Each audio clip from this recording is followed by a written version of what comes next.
Halloween. It is Monday, October 31st, and I'm wearing my Halloween skeleton dinosaur jammies. You'll have to bear with me with the little sunspots on my face coming from the window across the room, but this is the best lighting and my reading chair. So today's video is going to be my October wrap-up and my November TBR. And I'm super excited to share these with you guys because this was a good reading month. And I have a very ambitious November TBR. I was just taking a look to remind myself how many books I read in October. 1, 2, 3, 4, 9. I read 11 books in October, guys. I had, I believe, 7 on my TBR, and I ended up reading 11. So I have my iPad right here with Goodreads logged in because I have my ratings and my reviews for all of the books here. So I'm going to start with the 2 true crime books that I'm reading on my Kindle Unlimited because I don't have the actual, hardcover books here. And the first one is called We Thought We Knew You, A Terrifying True Story of Secrets, Betrayal, Deception, and Murder by M. William Phelps. And I don't know if I can make this bigger or not. There we go. Here's what the cover of that book looks like. And I rated this one a 3-star. So I love true crime, absolutely love true crime. I've read some of M. William Phelps' books before. They're very good. The story was very intriguing. I don't ever want to give you guys spoilers in case these are books you want to read, but the story is about Bill and Mary Yoder, a couple who own a chiropractic office, and one of them is killed. You don't actually know at the very beginning of the book, so I won't ruin that for you. But one of them is killed, and it takes quite a while into the book to find out who it is that is the killer. So that part was very interesting. It was a very intriguing story. But there was some information I thought wasn't necessary, but the story itself was very bogged down by repeated details, to the point where sometimes I would be reading a chapter and wonder if I had already read it because so many details are being repeated. It almost felt, I don't know, I wouldn't really call it filler, but it just really bogged down the story and slowed down the reading. So that's why it got a 3-star instead of a 4, but it was a very good book. And then the other true crime was called Irreparable, 3 Lives, 2 Deaths, 1 Story That Has to Be Told. And the author's name is Mark Garrido. I'm not exactly sure. There is the cover of the book. It is basically the story of a soon-to-be ex-wife and a mistress, a murder-suicide, and the author is the husband. So I found that to be super intriguing. I actually gave this one a 4-star, primarily because of that. It was a very fast-paced book, and it was very wacky. I mean, this was a crazy story. Very intriguing, very sad. But yeah, it was very fast-paced. I really enjoyed the read, and I really liked that it was the perspective of somebody directly a part of the story rather than an outside author. I thought that was interesting and gave it kind of a different perspective. I really enjoyed that. Okay, so then at the very end, I read this in 1 day or maybe 2. I threw in one that had not been on my TBR, and it is F. Scott Fitzgerald. It's not A Great Gatsby. This is a collection of his books. I haven't gotten to The Great Gatsby yet, but this one is called Flappers and Philosophers. So this is basically a book with a whole bunch of his books in it, and isn't it gorgeous? I love it. But Flappers and Philosophers was a collection of short stories, and I loved every single one of them. I thought they were great. They were all very interesting. It was little bit slower read because it was written, I don't even know when this was written, to be honest, but it was written a while ago. And so obviously there are some words in there that wouldn't be appropriate today, and some ways of speaking, manners of speaking that made the reading slower. But I really did enjoy it. It was a little outdated, but I did enjoy it. So I gave it 3 stars on Goodreads. I would have given it 3.5 if I could have. I couldn't figure out how to give it a half star. So I would have given it 3.5. I enjoyed it, but not as much as I know I will enjoy The Great Gatsby because I've read that previously. It definitely wasn't in line with those, but it was a fun little collection of short stories. Let's see. So then that's 3 books. So book number 4 was 1984 by George Orwell. Most of you have probably heard of this. It was written well before its time and describes today more than it did 1984 for sure. Sort of dystopian, I guess. I don't know. It's basically the government it's very Big Brother. Big Brother is watching. They're controlling what you're doing. They're watching you through your TV. They're changing history whenever they feel like it, erasing people, erasing things. It's very creepy, very spooky, and more applicable than I would like it to be to the way things seem today. So I found it to be very, very interesting. I actually gave it a 4-star rating. It almost was maybe 4.5 because of how applicable it felt for today. But it was, yeah, there was a couple of little sections that were like, okay, this part of the story can go. I don't need any more of this. But the majority of it was very, very interesting. And then books number 4 and 5 were both from my new Boxcar Children box set that I got at Costco, I think last month. These are books that I read as a kid, so I was so excited to get to read them again. I read number 1, which is just called The Boxcar Children, and number 2, which is called Surprise Island. These are both 4-star reads for me because they are kids' books. I mean, they're very basic, like kids chapter books. So not going to hit 5-star that way, but the nostalgia factor, high. That's why they got 4 stars. Plus, they're just cute, easy reads. They're fun. The gist of it is 4 little kids who their parents passed away and they were scared to move in with their grandpa. So they lived in a boxcar. They do reunite with their grandpa at the end of this book. And then it's just adventures and mysteries and things from then on. Very cute, very fun, pretty fast paced for a kid's book. I just really enjoyed them. Thought they were really, really fun. So then book number 7 is Then She Was Gone by Lisa Jewell. I absolutely love Lisa Jewell. She writes mostly mystery books. I would put her in the same category. I'm trying to look over here. Ruth Ware, Lucy Foley. There are a couple of other authors I've read that have books that are very similar writing type, style, genre, all of that. This was so good. I think I rated this a 5-star. I did. I rated this one a 5-star, which is high praise for me, but it was everything that I want in a good mystery book. The gist of the story was this is a family whose daughter disappeared 10 years ago, and you're kind of going back and forth from the past to the present and, you know, finding out what happened to their daughter. And yeah, lots of twists, lots of turns, and a shocking revelation later in the book. So I really loved this one. Book number 8 was the dud of the month. It's called The Millennium and Beyond. It's 3 authors giving their 3 views of the millennial kingdom in the book of Revelation in the Bible. It's nonfiction. It's a counterpoint book. I've talked about these before. I was really bummed because the other ones, I've read 2 of these so far and I really enjoyed them. The authors are Craig Blazing, Kenneth Gentry, and Robert Strimple. I don't really know anything about them, except that they write way over my level of understanding. I explained it to Jason. I said it felt like people who are a lot smarter than me doing their darndest to prove how much smarter than me they are in writing these books. This is not for a layperson, in my opinion. You almost need to have like a master's in theology to be able to understand anything they're talking about. So it was kind of frustrating. Honestly, I skimmed through parts of it. Just no, it got 1 star for me.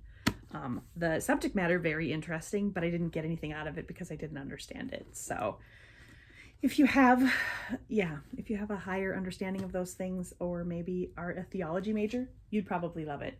It just wasn't for me. So that was unfortunate, but where are we at? Book number 9. Harry Potter. Come on. Who doesn't love Harry Potter? 5-star read. It's probably the 3rd time I've read it, I think. Decided I'm going to reread all of the Harry Potter books. So I read The Sorcerer's Stone, the first book this month. 5 stars, self-explanatory. Absolutely fantastic books. Love the Harry Potter books. And then this is the last month for this year that I'm going to read a Star Wars book. I'm taking a couple of months off, mostly because the Star Wars books are in a crate that is going to be buried under the Christmas decorations. So I don't want to have to dig any out. But this book also led up to pretty nicely to episode 1, which I think is the next book that I'll read. So all of the story that I didn't know from the movies and all of that, I now know. I've read all of those. So this is called Darth Maul Shadowhunter. The author is Michael Reeves. I gave this one, I gave this one a 4-star. So it was far more interesting than the previous Darth Maul book that I read, which got, I don't know, that one kind of drug a little bit. But this one I really enjoyed. Fast-paced. Story was really good. And like I said, it's leading up to episode 1, so you're kind of seeing things happen and going, oh, yep, okay, that's where we are. So yeah, I thought this one was really, really good. And then book number 11, another 5-star read. It's Murder, Don't You Know, by Jean Cooney. This was the final book in the Hot Dish Heaven series. I think it's actually not technically part of the Hot Dish Heaven series because it's different characters, but it's in the same town, small town, Minnesota. Definitely what you would call a cozy mystery, what I would consider a cozy mystery anyway. Yeah, small town Minnesota, cafe owner, but there's murder and mystery and intrigue and yeah, super, super good. I didn't see the end coming. I really didn't know who did it until the end of the book, which is always a good sign for me because I usually figure it out. So that's definitely a sign of a 5-star read for me. But this just was very much a cozy blanket, cup of hot cocoa, mystery kind of read. Could not recommend these books enough. So yes, 5 stars from me for that one. So those are the 11 books that I read in October. And I got almost ridiculously ambitious with my November TBRs. So let's get into this November TBR. I say it's ambitious, and I only have 12 books here, and I read 11 in October, so that might not seem ambitious, but Jason and I also got our library cards, so I'm really planning on more like 15 plus this month, because we will be going to the library. I don't know, maybe I'm crazy. The reading is all I want to do these days, especially these cozy months, so I think we're going to do it. The first 2 books in my TBR are true crime books. I'm reading them on my Kindle Unlimited. And there are pictures of the covers there. So they are called An Almost Perfect Murder and Into the Water, and I know absolutely nothing about either one of them. I did that intentionally. I just grabbed 2 of the higher rated books and decided to just go for it without knowing anything about the stories. I think that'll be really kind of interesting. So they could be flops or they could be great. Who knows? I've got the rest of my stack over here. So next is Perfect. It's the 3rd Pretty Little Liars book. I love the show. I haven't enjoyed the books as much as the show. They're very, very different, and these are also a new edition that was put out with like newer references and things. The shows they're watching, the music they're talking about, that kind of stuff. So it's a little strange and almost a little off-putting, but I still really enjoy them. I definitely am preferring young adult books lately just because they're cleaner. But yeah, so we'll check that one out. And speaking of young adult, I've been wanting to get into some fantasy books again. I really love the Game of Thrones books, but those are very adult. So I've seen a lot of recommendations for YA fantasy books, and I thought I'm just going to hop right in and try some. So we went to Half Price Books and bought some books, and this was one of them. I think the author is Leigh Bardugo. It's called 6 of Crows. There's 2 books in the series currently. I only got this one so far. I read up on a lot of recommendations. We're going to see if these are any good. Who knows? It says, a bustling hub of international trade where anything can be had for the right price, Ketterdam, and no one knows that better than criminal prodigy Kaz Brecker. Kaz is offered a chance at a deadly heist that could make him rich beyond his wildest dreams, but he can't pull it off alone. a convict with a thirst for revenge, a sharpshooter who can't walk away from a wager, a runaway with a privileged past, a spy known as the Wraith, a heartrender using her magic to survive the slums, a thief with a gift for unlikely escapes. Kaz's crew are the only ones who might stand between the world and destruction if they don't kill each other first. Sounded intriguing enough. I absolutely love the cover. So we're going to go for that. This next one is a book that I picked up when Jason and I were in Cape Cod in a little bookstore in Mashpee, Massachusetts. No idea if it'll be good or not. The woman at the bookstore said that you do not need to read these books in order. They're standalone stories, and that it was a BBC series, and she thought we would really enjoy it. So the author is Henning Mankell. He's a Swedish writer. Actually, he's Sweden's greatest living mystery writer, according to the LA Times. And it's a Kurt Wallander mystery called The White Lioness, which the title's what got me. But it says, when Inspector Kurt Wallander is called in to investigate the execution-style murder of a Swedish housewife, it initially seems like a routine case.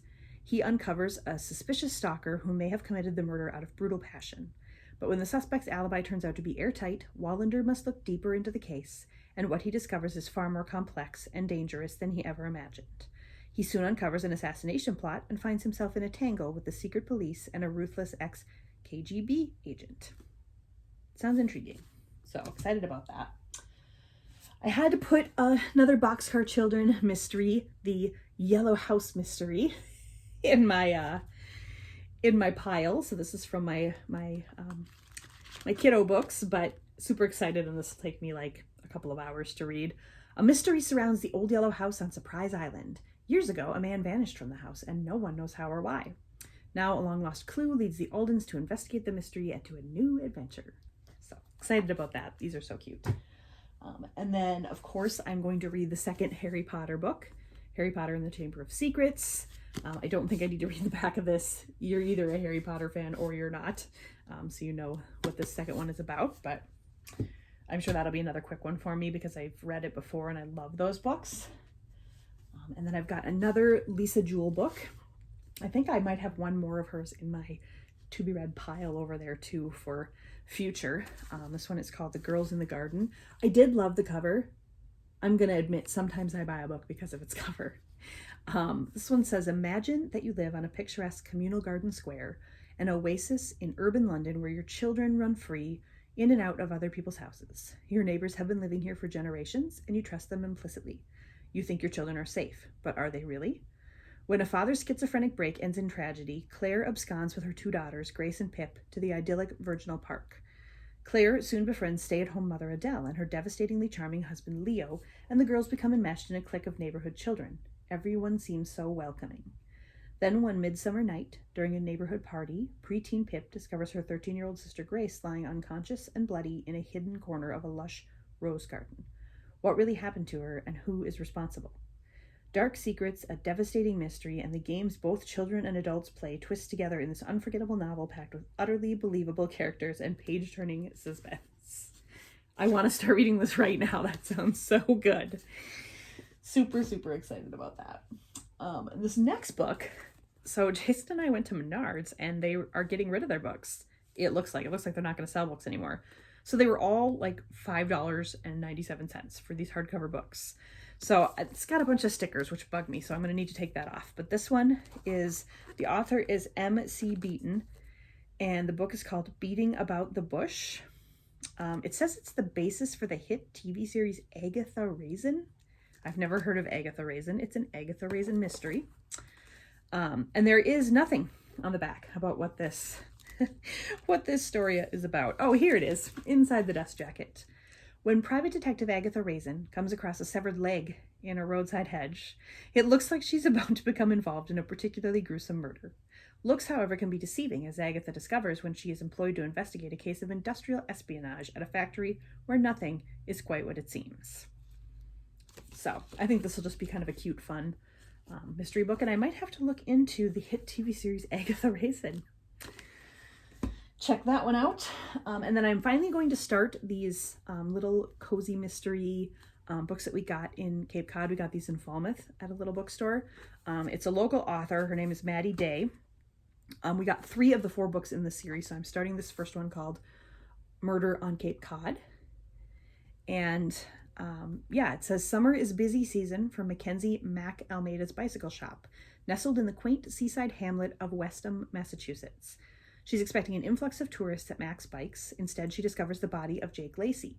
Mac can't imagine anyone stabbing the down-on-his-luck handyman. However, the authorities seem to think Mac is a strong suspect after she has spotted arguing with Jake just hours before his death. Mac knows she didn't do it, but she does recognize the weapon, her brother Derek's fishing knife. I'm hoping these are going to be really clean and cozy because I think my mother-in-law would enjoy these, and she didn't like any language or any of that in her books, so I'm kind of doing the test run on those. Let's see, we've got two more. So this next one is by Stephen James. It's called Every Crooked Path. It's in the Bowers files, so the character's name is Patrick Bowers. These are books, so we've read the like the chess series, I think they're called. It's the Pawn, the King, the Queen, Checkmate. There's a few books in the series. He's a detective. It's your typical detective mystery. Actually, I think he might be a special agent. But the author is a Christian author, so they are clean. They're not overtly Christian stories necessarily. There are some themes in there, but it's your typical fiction mystery book, but very clean. So I do enjoy that. This one says, a mysterious suicide and a series of abductions draw Patrick into a web of intrigue involving an international conspiracy where no one is who they appear to be and the stakes have never been higher. So that gives you a clue of what kind of book they are. And clearly there's a theme in the kind of books that I typically like to read. And last but not least is a Stephen King book. I haven't read a Stephen King book in forever. This is called The Outsiders. I know there is a show. I think it's an HBO series. Yep. We haven't seen it. Jason just read this one and he really liked it. So he said there were a few things that were a little bit weird, which is typical of a Stephen King book. They usually kind of go otherworldly for a minute, but he really, really liked it. So it's a thick book. But yeah, I'm excited about this. If you want to know what it's about, take a look at the TV show, I guess, on HBO. There's not a ton of information on the back to talk about the specifics of the story, but I'll let you know after I read it. So yeah, those are the books on the November TBR. And I don't know when we'll get to the library. If it's soon, I'm probably just gonna have to pick some random books. If it's in like a week or two maybe, then I might be able to get like a next in line book for something I don't have yet. Who knows? I'm just so excited to go to the library again. But yeah, that's what I'm gonna really try to get read in November. So we shall see how I do. I beat October, so hopefully we can say the same thing about November. Anyway, that's it. That's my October wrap up, my November TBR. I hope you enjoyed watching this. I hope maybe you get some recommendations from some of the books I read in October, or maybe from some of these TBRs in November. I would love to hear what you have been reading or plan to read this month. And I'm looking forward to a super cozy, book-filled November. So I will see you in the next one.